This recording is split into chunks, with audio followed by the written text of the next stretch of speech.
Jeune, toi qui m'entends, le Seigneur dit que personne ne méprise ta jeunesse. Sois un modèle pour ta famille.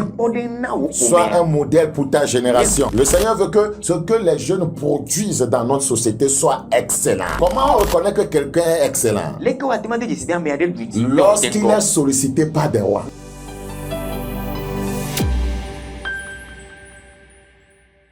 La Bible dit que personne ne méprise ta jeunesse. Aujourd'hui, tout le monde se plaint des jeunes. Les parents se plaignent des jeunes par rapport à leur relation, à leur habillement, à leur paresse, du fait qu'ils sont devenus des accros des réseaux sociaux qui ne veulent pas étudier.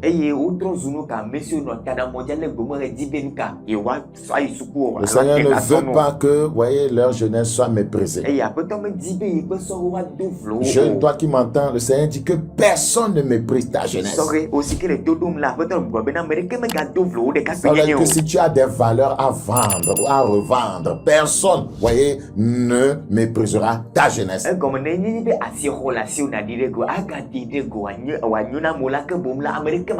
Mais sois un modèle pour les fidèles.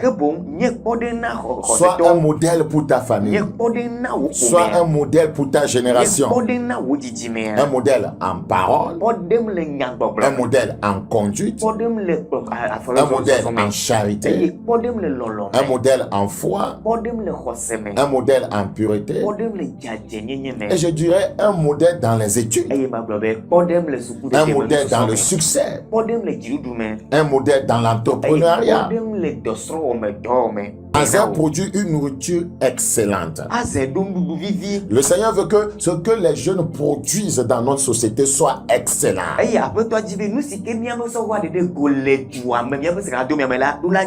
Il fournira les mets délicats des rois.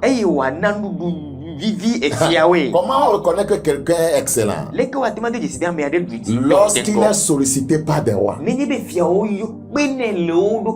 Si vous voyez un roi, si un prince, si une personnalité élevée dans la société n'a jamais sollicité un de tes services, c'est que tu n'es pas encore devenu excellent.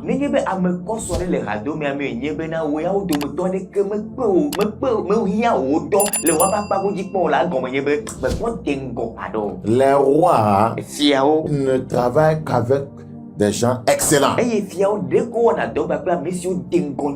Lève les yeux et du lieu où tu es, regarde vers le nord et le midi, vers l'orient et l'occident. Car tout le pays que tu vois, c'est ce que tu vois que tu vas posséder. Qu'est-ce que les jeunes voient aujourd'hui?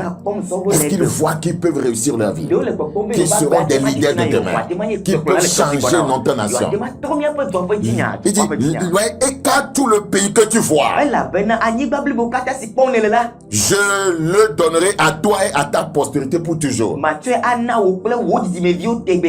C'est pourquoi nous disons, ce que tu ne vois pas, que tu n'arrives pas à percevoir, tu ne peux le traduire en réalité. C'est tellement important. Un homme de vision, oui, c'est quelqu'un qui possède des capacités pour faire naître des choses. Un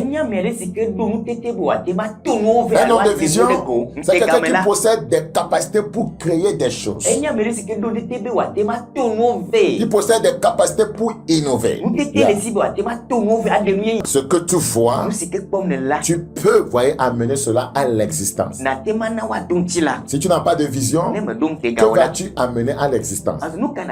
Si tu as de mauvaises visions, tu vas amener de mauvaises choses à l'existence. Ce que vous ne pouvez voir, vous ne pouvez le posséder. Ce que vous ne pouvez voir, vous ne pouvez le posséder. Ce que vous ne voyez pas, vous ne pouvez le devenir.